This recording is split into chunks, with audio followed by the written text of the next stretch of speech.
Hi, and welcome to C-Level Selling Tip 8, Getting Past Gatekeepers and Handling Blockers. I'm Sam Manfer, leading expert in C-Level selling, no matter whether you're selling to high-level executives, trying to get to them, win them over, doctors, high government officials. These C-Level selling tips are going to help you tremendously. And this is a very special C-Level selling tip, because not only am I going to teach you what the tip is, but I'm going to give you for free how to do it with some supporting videos that shows you why all these things are important. So let's go through this one. This is a little bit longer than our typical ones, but it's going to be well worth it for you. Let's talk about getting blocked. People block you basically for this fundamental reason. It's fear of losing something. Power, control. They're maybe worried about a loss of getting reprimanded from their boss. Respect. If they go along with something that's not really appropriate, they may lose respect from their superiors or from their associates. They may lose their job if they buy the wrong thing or get it from the wrong person. And here's the problem. A lot of times we go in there and we think the person's got a power issue, got a control issue, or something like that. You cannot assume to know what a person's loss is. Bottom line, you're going to have to ask what their loss is when they start blocking you, and we'll get into that a little bit more. The other thing, too, is their fear, which is a form of a loss, is just explain it a little deeper, fear of getting something they don't want or from someone they don't want to get it from. You know, they don't want your solution because that comes with you, and they may have not bought into you yet. They may not have bought into your solution yet, and they may really like your competitors. So there's a fear of getting something they don't want. And they know if you get past them, they get to the boss, and the boss likes you, they're going to get it whether they want it or not, and that's a fear. That's a big loss. So they really haven't bought into you. Conversely, you'll always notice if somebody has bought into you, really wants your product or service, and really likes you, they'll introduce you to anybody you ask them to. So bottom line, they haven't bought into you or your offering yet. This is the big loss. So here's some strategies of how to handle this.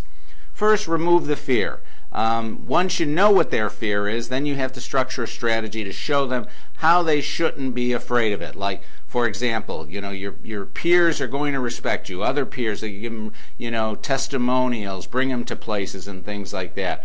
You know, control, you can show them how they can still be in control. You've got to remove the fear, show them how they can win with you, and then they're going to let you go through. You can always go around the blocker, but there are consequences here. You know, the blocker might get ticked off. I told you not to go around me, you know, and you went around my back, you know, therefore I'm not going to support you. So those are big consequences. But here's the big thing.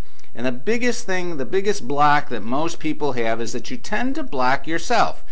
People do not say, don't go around me, but you assume that if you do go around them, they're going to be upset. And this is a real deterrent for you. And you've got to get over this, you know, and you've got to start saying that, hey, look, the person didn't say don't go around them. Don't worry about upsetting that person. It's your responsibility to go around that person. So don't block yourself.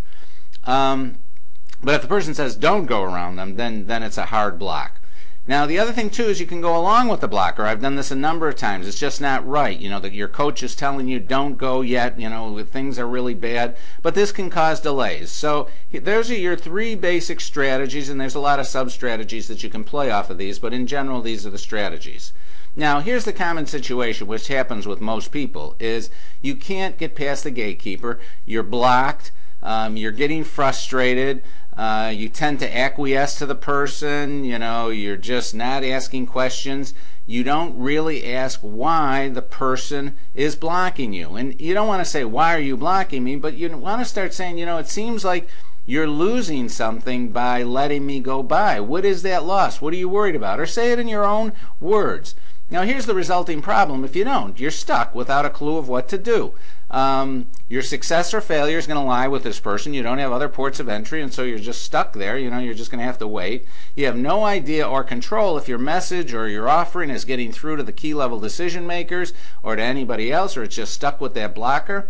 You've got no interaction with the key decision makers to understand what the real deciding criteria are going to be, or how you can influence these key decision makers or bond with them and develop a relationship so they'll want to do business with you.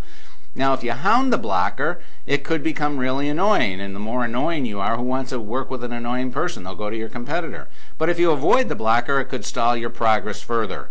So until the person feels there's no loss for him or her, and or feels she or he can win with you, they're going to block you. It's that simple. So you got to remove that fear, and you've got to show that person how they can win with you. And that's the essence of handling gatekeepers and blockers. Now let's do a little check of yourself. And what's going to be interesting, there's a little video that tells you why each of these questions is important and more on how to deal with the whole situation. So answer this question. 4 means always. You always do this. Most of the times you do it's a 3. Sometimes 1, and never a 0. So answer it honestly. You know, you're the only one looking at it.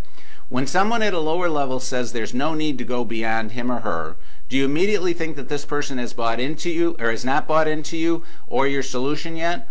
Or or what are you thinking? Do you immediately think that the person's, this person, wow, the person says I can't go by them. Wow, they haven't bought into me yet. Do you always think that? Have you never thought that?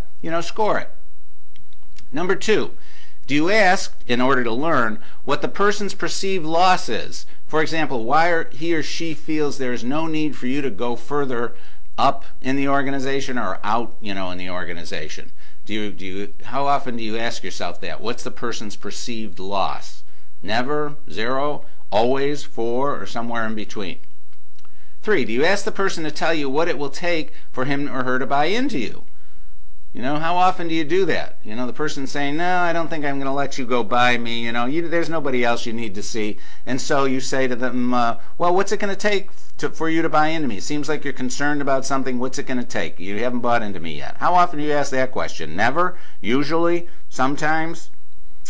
And then the final question, do you tend to assume you're blocked because the person has a power or control issue? When people block you, you always assume, oh, this person wants to be in control. They really got a power issue. Do you tend to do that all the times, most of the time? Okay, that's what I want you to do.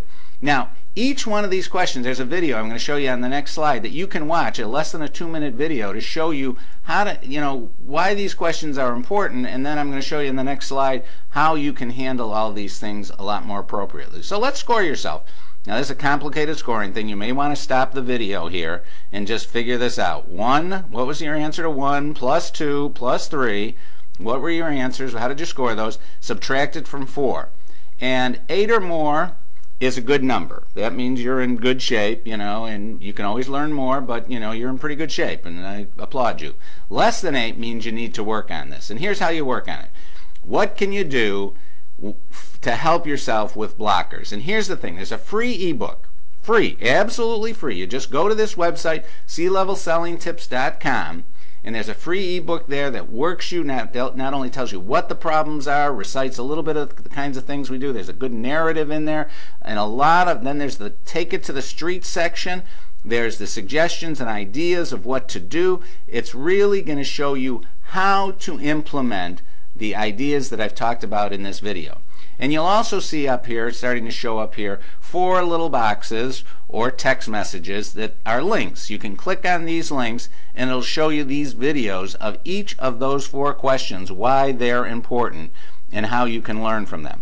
So this is one heck of a C-level selling tip that pass on to your friends. Look at it a couple of times, because it's going to help you tremendously with the biggest problem that most people have, and that's getting to the right people.